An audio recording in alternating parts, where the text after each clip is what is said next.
Hello everyone, welcome to my channel. आज के इस वीडियो में हम सीखने वाले हैं एडवांस इंग्लिश सेंटेंसेस के बारे में, जिनका यूज़ आप अपनी डेली लाइफ में करते हैं। So without wasting any time, let get started. आपको स्क्रीन में कुछ सेंटेंसेस दिख रहे होंगे। देखिए, सच कहूँ तो मुझे फिल्म पसंद नहीं आई। मीटिंग को कल तक के लिए टाल देते हैं। लोगों का लेट आना मुझे बहुत गुस्सा दिलाता है। अगर तुम हमारे साथ नहीं जाना चाहते तो ऐसा ही सही। इस प्रकार के सेंटेंस हम अपनी डेली लाइफ में बोलते हैं, लेकिन जब हम इस प्रकार के सेंटेंस बोलते हैं तो इसमें स्पेशल प्रकार के वर्ड्स आते हैं, जैसे सच कहूँ तो, टाल देते हैं, गुस्सा दिलाता है, तो ऐसा ही सही। इनकी इंग्लिश क्या होती है, वही आज हम इस क्लास में देखने वाले हैं। चलिए इस वीडियो को आगे बढ़ाते हैं और देखते हैं कि वो कौन से वर्ड हैं जिनकी हेल्प से हम इस प्रकार के सेंटेंसेस को ट्रांसलेट करेंगे। तो पहला वर्ड है हमारा इन्फ्यूरिएट्स। इन्फ्यूरिएट, इसका अर्थ होता है बेहद गुस्सा दिलाना। इन्फ्यूरिएट का अर्थ होता है बेहद गुस्सा दिलाना। तो इस वर्ड का यूज़ करके हम देखेंगे कुछ एग्जाम्पल्स, ठीक है, कि इस वर्ड को हम कैसे सेंटेंसेस में यूज़ करेंगे। देखिए example.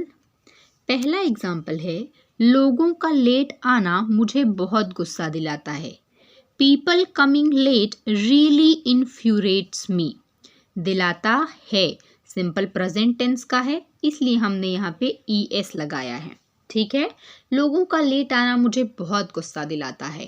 People coming late really इन्फ्यूरिएट्स मी। चलिए अगला एग्जाम्पल देखिए। उसके असभ्य व्यवहार ने, ठीक है, यहाँ पे ने होगा। उसके असभ्य व्यवहार ने टीचर को गुस्सा दिला दिया। His rude behaviour infuriated the teacher. His rude behavior infuriated the teacher. उसके असभ्य व्यवहार ने टीचर को गुस्सा दिला दिया, ठीक है। दिला दिया ये पास्ट का है सेंटेंस, इसलिए हमने infuriated वर्ड यूज किया है, ED लगाया है लास्ट में, ठीक है। अगला एग्जाम्पल देखिए। प्रोजेक्ट में देरी ने क्लाइंट को गुस्सा दिला दिया। The delay in the project infuriated the client. The delay in the project infuriated the client. Project में देरी ने क्लाइंट को गुस्सा दिला दिया। अगला वर्ड है हमारा to be honest. To be honest, जिसकी हिंदी होती है सच कहूँ तो, है ना, सच कहूँ तो इस वर्ड का भी यूज करके देखते हैं कुछ examples.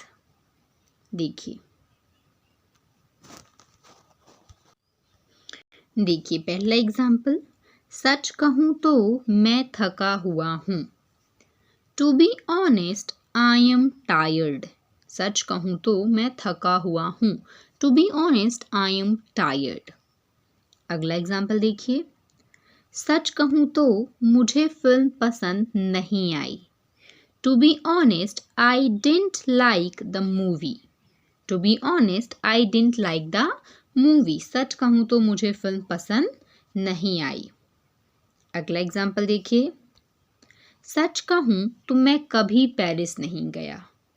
To be honest I have never been to Paris. To be honest I have never been to Paris.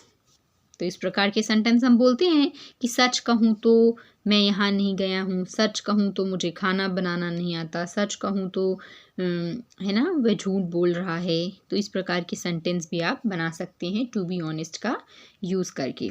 एक यहाँ पे एग्जाम्पल मैंने लिया है जिसको आपको ट्रांसलेट करना है। सच कहूँ तो वह मेरी पसंदीदा व्यक्ति नहीं है।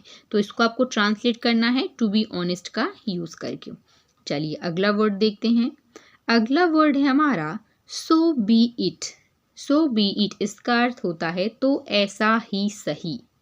तो ऐसा ही सही। चलिए इसका यूज़ करके देखते हैं कुछ एग्जाम्पल्स। देखिए पहला एग्जाम्पल है हमारा, अगर तुम हमारे साथ नहीं आना चाहते तो ऐसा ही सही। If you don't want to join us so be it. अगर तुम हमारे साथ नहीं आना चाहते तो ऐसा ही सही। If you don't want to join us so be it. अगला एग्जाम्पल देखिए, अगर तुम्हें यही चाहिए तो ऐसा ही सही। अगर तुम्हें यही चाहिए तो ऐसा ही सही। If that's what you want so be it. If that's you want so be it. तो आप सो बी इट का यूज करके भी बहुत सारे सेंटेंसेस बना सकते हैं। चलिए अगला वर्ड देखिए। अगला हमारा एक फ्रेज है, ठीक है, जिसका अर्थ होता है टालना। फ्रेज क्या है? Put off. पुट ऑफ का अर्थ होता है कोई भी चीज टालना। चलिए देखिए एग्जाम्पल्स। मीटिंग को कल तक के लिए टाल देते हैं। मीटिंग को कल तक के लिए टाल देते हैं।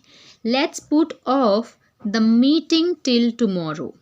Let's put off the meeting till tomorrow.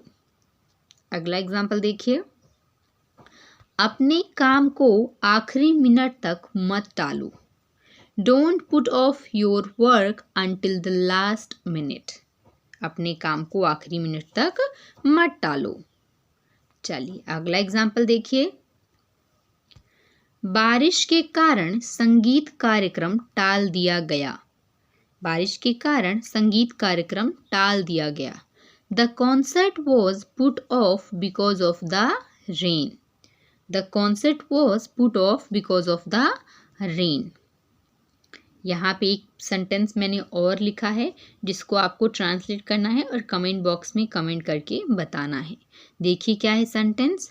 उसने बीमारी के कारण अपनी यात्रा टाल दी। उसने बीमारी के कारण अपनी यात्रा टाल दी। तो आज का ये वीडियो यहीं तक के लिए था। आई होप आपको आज की वीडियो पसंद आई होगी और आपने कुछ नया सीखा होगा। So if you like the video, do like, share and subscribe. Thanks for watching.